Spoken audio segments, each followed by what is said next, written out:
വിവാദങ്ങൾക്ക് വിട നൽകി ഗുരുവായൂർ നഗരസഭാ ടൗൺ ഹാളിൽ ലോകകപ്പ് ഫുട്ബോൾ പ്രദർശനം ആരംഭിച്ചു.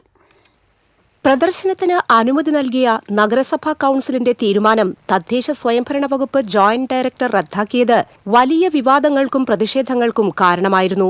തുടർന്ന് NK അക്ബർ MLA വിഷയത്തിൽ ഇടപെടുകയും നഗരസഭയുടെ ബൈലോ വ്യവസ്ഥകളും കൌൺസിലിന്റെ തീരുമാനവും മാനിക്കണമെന്ന് ആവശ്യപ്പെടുകയും ചെയ്തതോടെ ജോയിന്റ് ഡയറക്ടർ വിലക്ക് നീക്കി ഉത്തരവിറക്കുകയായിരുന്നു. GSA എന്ന സംഘടനയുമായി സഹകരിച്ച് പ്രദർശനം നടത്താനായിരുന്നു നഗരസഭയുടെ തീരുമാനം. എന്നാൽ സൗജന്യമായി ഹാൾ അനുവദിക്കുന്നത് സാമ്പത്തിക നഷ്ടമുണ്ടാക്കുമെന്ന നഗരസഭാ സെക്രട്ടറിയുടെ വിയോജനക്കുറിപ്പ് തർക്കങ്ങൾക്ക് വഴിവെച്ചു. ഇതിനെ തുടർന്ന് സെക്രട്ടറിയെ കൌൺസിലർമാർ കയ്യേറ്റം ചെയ്ത സംഭവത്തിൽ പോലീസ് കേസെടുത്തിരുന്നു. കായിക പ്രേമികളുടെയും ജനപ്രതിനിധികളുടെയും പ്രതിഷേധങ്ങൾക്കൊടുവിൽ സർക്കാർ നിയമങ്ങൾ പാലിച്ച് കൌൺസിലിന്റെ തീരുമാനം നടപ്പിലാക്കാൻ അധികൃതർ അനുമതി നൽകുകയായിരുന്നു. പ്രദർശനത്തിന്റെ ഉദ്ഘാടനം NK അക്ബർ MLA നിർവഹിച്ചു.